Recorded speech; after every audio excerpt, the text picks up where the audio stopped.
Hey, what's up, everybody? This is your boy Steph, and on this video, I'm going to talk about what I would teach my son when he starts dating. So, one of the things I think as men, as fathers, big brothers, uncles, big cousins, men in general in society, right? We've gotten to this point where we've talked about the fact that women are more promiscuous nowadays. Women are more loose nowadays, right? Women are the B's and the HOEs, right? And so we have to take it on our response as our responsibility for culture. If we are constantly saying that men are the leaders, men are the ones who should be leading and should be the head, right? And so we have to take responsibility on our part on how come society has gotten the way it is, how come feminism is destroying modern society, right? And how this culture, for lack of better words, whole culture has taken over society, especially in America and culture. If you think back to I actually want to go back to Luke, and everybody calls him Uncle Luke, right? Why do we call him Uncle Luke? I don't call him Uncle Luke. Why is he called Uncle Luke? As far as I remember, when Luke came along, you had, the song "Pump That." Do the brown. That was like one of the most popular songs of that time. And if you really think about it, he introduced a lot of young kids. So I was a kid when that song came out. Young kids like me, okay, he introduced our uncles, our big cousins, our fathers, right, to that culture. And so he made it like really, he didn't really make it popular. It was more so underground. But when something is underground, right, and you put and you make it appealing enough. Now, mind you, the culture of prostitution has been existed since the beginning of time. So that's not what I'm speaking of. And women they're always going to be promiscuous women, and they're always going to be promiscuous men, right? But as men, we've crafted this narrative, right? And it's going back to the 80s, right? And so that women were the B's, and we sleep with as many women as you want. Let's smash every woman we meet, and let's turn them all into,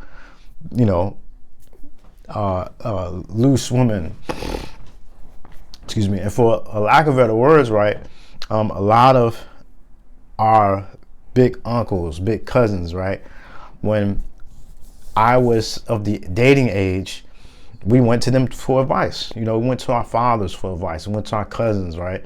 We went to our uncles, and they told us, right, it's okay. It's okay, young buck. Go out there and sow your oats, young buck. Go ahead and smash as many chicks as you got to. You need to get your experience. And they were against marriage, right? If you told them that you were thinking of marriage at 20, 25, 26, oh no, nah, boy, you don't want to be doing that, nah, sonny boy, no. That ain't for you now. You really want to think seriously about this, and take into the fact you're going to have to be with one woman for the rest of your life. Is that what you really want? And so that was the idea. And even throughout high school, if you think about it, all of us of that age are starting to get that same information. And you're in the locker room with your boys, you're at school with your homies, they're telling you the same information that their uncles are telling them, that their cousins, big cousins are telling them, that their dad is telling them, right? And so we're all just circulating the same information. Now, you get to the point where we are treating women or girls, right, like this, 15, 16, 17, 18, 19 years old. Then, not to mention the fact that in the education system, they started to implement sex education during the 80s and the 90s, right? And so they started to make contraception more available to the youth, right? And it became this normality almost. And also, you got to think, during that time, sports became real popular. NBA, NFL, all those things became really popular, and we got to know the personalities of a lot of these big NBA players because of television, right? And so you add that into the generation that I grew up in, and to nowadays where, like, I was asked this question, what would I tell my son once he gets to the point to want to get married? Will he be able to find the virgin girl, right? And I preface this by saying that when I got married, or when I was ready to get married, I found my wife. My wife was a virgin at the time. And so not only her, but she had friends who were virgins. Her sisters were, in her circle, that was common. Nowadays, that is not as common as it used to be. And matter of fact, it's very rare. Now, here's to why I think this is very rare and how we can reverse this. So I believe that as fathers, as big uncles, big cousins, mentors, right? We have to start to tell our young men, as they're get to the age where they start to discovering dating, and not to take sex as something as casual, right? Not to make it as something that, oh, these chicks these girls ain't nothing but HOEs anyway, so you might as well treat them that way. They ain't nothing but B's anyway. And because we've done this, we have a whole generation of women who are actually they're only repeating what they've been hearing about them for the last 2 decades.